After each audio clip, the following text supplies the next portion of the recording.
Bapak, Ibu, saudari dan saudara yang terkasih, baiknya tidak usah ada khotbah ya, karena malu. Mengapa malu? Karena di dalam bacaan pertama dari kitab Putra Sirah, bahwa dalam Injil juga disinggung, hati-hati dengan omonganmu.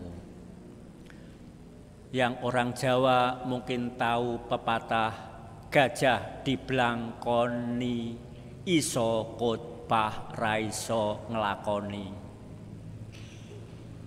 Tetapi supaya ibu bapak, saudari dan saudara sekalian bisa mempersiapkan masa tobat prapaskah, ya baiklah sedikit menyinggung bacaan dan juga surat gembala baik dari Bapak Suci, dari Paus Fransiskus maupun dari Bapak Uskup. Apa yang tidak dikatakan? Mungkin pernah mendengar nama Benediktus, Paus Emeritus yang beberapa bulan lagi akan usia 95. Paus Benediktus memakai nama Benediktus. Dan Benediktus itu akar katanya benedicere, omong yang baik. Kata-kata itu berkat. Tetapi kita mengakui, saya sendiri juga mengakui, kadang-kadang omongannya pedas, melukai orang. Bahkan mungkin kata-kata kasar, misuh. Maka salah satu yang hendak kita upayakan dalam pertobatan adalah jaga mulutnya. Santo Yakobus dalam suratnya mengatakan dosa berasal dari lidah. Lidah betapapun kecil tapi bisa membakar.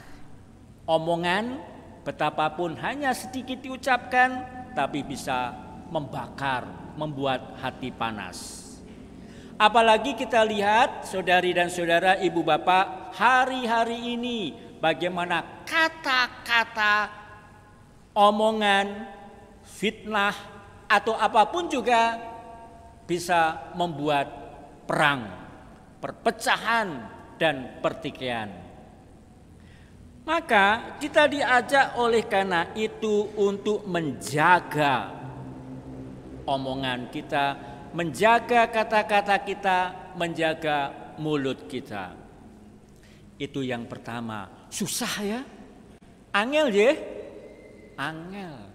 Saya sendiri sering gagal karena itu. Tetapi di dalam bacaan Injil juga dikatakan demikian, yang diucapkan mulut keluar dari hatinya. Persoalannya bukan pertama-tama kata-katanya, tindakannya, tapi hatinya.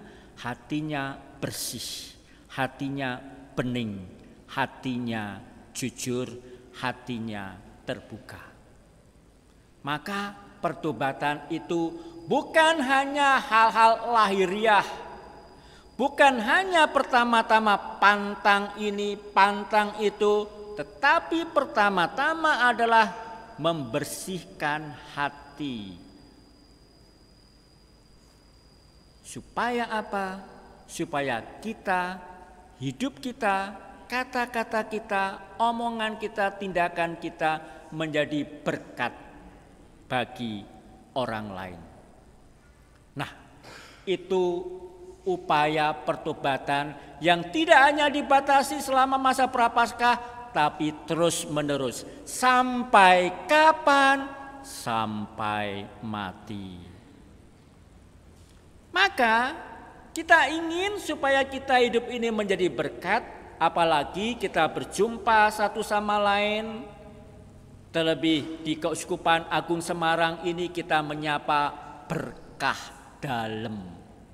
Maka kita ingin supaya hidup kita menjadi berkat, tetapi juga supaya apa? Perjumpaan kita, relasi kita mendatangkan berkat dari Allah sendiri. Pertobatan itu adalah ajakannya. Oleh karena itu tema Prapaskah Keuskupan Agung Semarang mengatakan tinggal dalam Kristus, berbela rasa dan berpengharapan tinggal di dalam Kristus. Maka pertobatan itu pertama-tama dari hati. Bagaimana caranya dari hati? Apakah kita sempurna? Apakah kita baik? Tidak. Kita itu tidak sempurna. Kita itu banyak dosa. Kita itu banyak kelemahannya, banyak kekurangannya. Tetapi kita tidak bisa menjadi baik, dan hanya bagaimana caranya kita menjadi baik, tinggal di dalam Tuhan. Tidak bisa mengandalkan diri sendiri, tidak bisa mengatakan saya melakukan begini, nanti langsung jadi baik. Tidak ada. Caranya tinggal di dalam Tuhan. Karena apa? Tuhan mengatakan yang tidak tinggal di dalam aku tidak akan menghasilkan buah. Maka kalau kita jauh dari Tuhan, kita tidak akan menghasilkan buah. Semakin kita tinggal di dalam Tuhan, kita akan semakin menghasilkan buah. Pepatah Jawa mengatakan ngunduh woeng pakardi. Perbuatan kita, kata-kata kita, tindakan kita itu adalah buah. Dan kalau kita semakin tinggal dalam Kristus, semakin kita akan berbuah.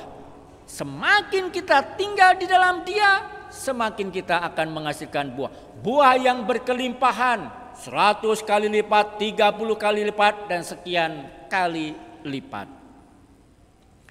Ibu bapak, saudari dan saudara terkasih, di tengah perang di Ukraina karena ada yang menyerang, Paus mendatangi kedutaan besar Rusia di Roma dan menyatakan protes keberatan. Paus juga menelpon uskup dari Ukraina, uskup agung, dan kemarin menelpon presiden Ukraina menyatakan solidaritasnya, menyatakan keprihatinannya, dan menyatakan pembelaan keberpihakan. Siapa yang jadi korban? Orang kecil. Siapa yang jadi korban? Rakyat biasa yang tidak punya senjata. Perang hanya menghasilkan sesuatu yang lebih buruk, bukan lebih baik. Kekerasan hanya menghasilkan sesuatu yang lebih jelek, bukan yang lebih baik. Maka mulai menjaga diri supaya apa? Supaya kita tidak terjebak dalam kekerasan. Mulai kekerasan dari kata-kata, namun juga kekerasan dalam tindakan. Maka diajak tinggal di dalam Kristus. Ibu bapak, saudari dan saudara terkasih, oleh karena itu mengingat situasi saat ini, Paus mengajak besok tanggal 2 Maret, Rabu Abu, kita doa dan puasa untuk rakyat Ukraina. Doa dan puasa. Rabu Abu oleh Paus Fransiskus diminta sebagai hari doa untuk saudari dan saudara kita di Ukraina. Tetapi tidak hanya saudari dan saudara di Ukraina, juga di tempat lain, juga di negeri ini, di negara kita ini, di mana kekerasan, di mana senjata, di mana penderitaan masih terjadi dan ditemukan. Kita berdoa untuk itu. Tinggal di dalam Kristus. Tinggal di dalam Kristus mengajak kita untuk berbela rasa, punya keprihatinan, punya kepedulian dengan orang lain, apalagi di masa Covid ini. Bapak Uskup mengajak kita, Prapaskah ini juga menghidupkan, menumbuhkan, menggerakkan kita supaya kita peduli dengan orang lain. orang memikir awake dhewe, tidak hanya memikirkan dirinya sendiri tapi juga memikirkan orang lain. Paus Fransiskus di dalam pesan Prapaskah mengajak kepada kita untuk kita menanamkan, menaburkan benih. Karena apa? Siapa yang tidak menabur tidak akan menuai. Kalau kita tidak menaburkan benih kebaikan, benih cinta, benih solidaritas, benih kepedulian kepada sesama, bagaimana kita bisa memetik buah kehidupan bersama yang baik? Kalau kita tidak peduli dengan orang lain, bagaimana kita akan juga membangun masyarakat yang lebih baik? Bukankah ajaran iman kita, ajaran gereja kita mengatakan demikian? Apa yang ingin orang lain lakukan untuk saya, lakukanlah lebih dahulu untuk orang lain. Kalau saya ingin dicintai, maka pertama-tama cintailah dulu orang lain. Kalau saya ingin dilayani, maka pertama-tama layanilah dulu orang lain. Kalau saya ingin dihormati, maka pertama-tama hormatilah dulu orang lain. Santo Fransiskus Assisi dalam doa yang terkenal mengatakan, dengan memberi saya menerima, dengan mencintai saya dicintai. Mana yang lebih dulu, me atau di? Me, bukan di. Padahal kita inginnya dilayani, dicintai, dihormati, tapi tidak mau melayani dan menghormati orang lain. Maka ajakannya adalah berbela rasa, peduli, ojo mung gugu karepe dhewe, golek bener menang lan penake dhewe. Tidak peduli kepada orang lain. Oleh karena itu mempunyai hati yang mencintai dan tangan yang melayani. Hatinya bersih supaya kita semakin peduli kepada orang lain. Itulah pertobatan kita. Pertobatan ada wujud, pertobatannya ada tindakan, pertobatannya ada sesuatu yang konkret dikerjakan. Maka di dalam masa Prapaskah ada aksi puasa. Ini bukan pertama-tama perkara ngumpul ke duit, bukan. Pertama-tama apa? Saya menahan diri, makannya tidak terlalu banyak, jajannya dikurangi, lalu pantang ini dan pantang itu. Supaya apa? Disisihkan, nanti dikumpulkan, lalu bisa dipakai untuk orang lain yang lebih membutuhkan, dan memprihatinkan. Maka itulah juga bentuk bela rasanya. Nah, yang kedua, berpengharapan.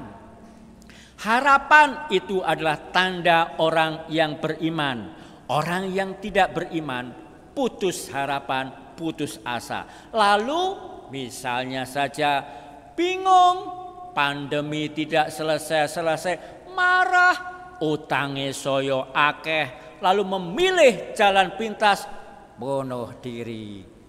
Itu orang yang tidak punya harapan. Kita diajak menjadi orang yang punya harapan. Tanda orang punya harapan adalah senantiasa mampu memandang masa depan. Maka betapapun hidup kita itu susah, betapapun itu kita punya banyak kekurangan, banyak dosa, banyak kelemahan dan kegagalan, tetapi tetap bisa tersenyum. Maka Paus mengatakan, saya tidak bisa membayangkan orang Katolik yang tidak bisa tersenyum. Maka orang Katolik cirinya salah satunya adalah senyum. Tetapi jangan senyum sendiri, dikira tung nanti. Senyum, punya keramahan, mempunyai hati, wajahnya itu cerah, Maka bukankah kitab suci mengatakan, Yesus mengatakan kalau berpuasa itu jangan ketok sluntrut, ketok susah, tapi mengatakan basuhlah mukamu, tunjukkanlah supaya orang tidak mengira kita itu berpuasa. Karena puasa itu adalah apa? Puasa kita tetap mengatakan ini demi pertobatan, bukan demi dimesake, dikasihani, bukan. Maka basuhlah muka karena Tuhan melihat yang tidak kelihatan. Orang berpengharapan adalah orang yang tidak menyerah. Paus Fransiskus dalam pesan Prapaskah mengatakan teruslah berjuang, teruslah menabur kebaikan, betapapun mungkin hasilnya belum tidak kelihatan, belum nyata, tetapi tetaplah berbuat baik, tetaplah berbagi, tetaplah peduli. Tidak usah memikirkan hasilnya bagaimana. Kalau kita berdoa bagi saudari dan saudara kita, masyarakat Ukraina, tidak berarti besok perang selesai, tidak. Tetapi supaya apa? Kita terus menerus berdoa, terus menerus memiliki harapan. Karena tanda orang pengharapan adalah orang yang senantiasa mau tekun terus menerus berdoa, tinggal di dalam Tuhan. Dan orang yang berpengharapan adalah orang yang mau terus berjalan bersama. Berjalan bersama. Tahun-tahun ini Paus mengajak kita mengadakan sinode. Gereja kita adalah gereja yang berjalan bersama. Dan berjalan bersama adalah orang yang membangun persekutuan, persatuan. Karena pepatah mengatakan kalau ingin berjalan cepat, jalanlah sendiri. Kalau ingin berjalan jauh, jalanlah bareng-bareng. Maka kita berjalan bersama orang lain. Tidak hanya sesama orang Katolik, tetapi dengan semua orang yang berkehendak baik berjalan bersama. Dan di dalam bersama itu, tema yang kedua dari sinode adalah terlibat satu sama lain.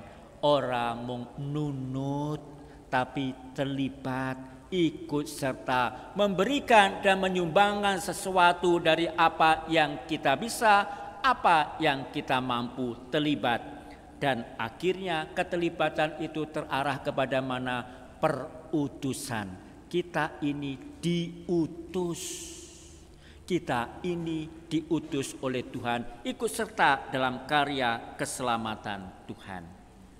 Maka ibu bapak, saudari dan saudara terkasih, oleh karena itu kita diajak supaya apa? Supaya kita, hidup kita dalam bahasa Injil menjadi sebuah pohon.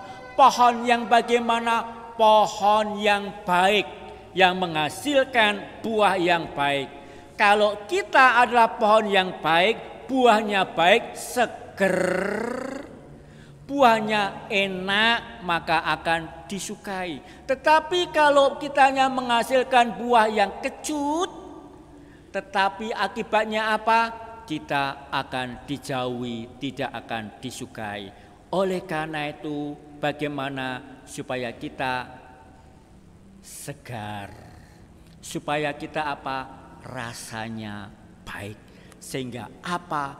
Buahnya disukai, buahnya dicari. Ibu bapak, saudari dan saudara terkasih, oleh karena itu kita ingin supaya kita menjadi baik, pohon yang baik, sehingga kita bisa mengeluarkan yang baik di dalam diri kita.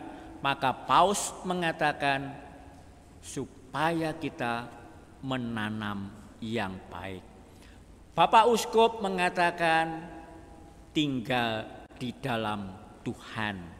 Maka berdoa dalam masa Prapaskah saat lebih meningkatkan doa, membaca kitab suci, lalu juga pertobatannya dalam bentuk pantang dan puasa. Ada aturan pantang puasa supaya dengan demikian kita berusaha mengurangi segala hal yang menjadi kesenangan kita. mengurangi segala hal yang menjadikan kita terlalu terikat, supaya kita semakin mampu bertobat, membersihkan diri dulu. Dan dengan demikian kita mempunyai perbendaharaan yang baik, buah yang baik, sehingga hidup kita semakin menjadi tanda berkat. Kita mohonkan untuk itu, supaya kita semakin hari semakin mampu bertobat dan menjadi serupa dengan Tuhan sendiri. Amin.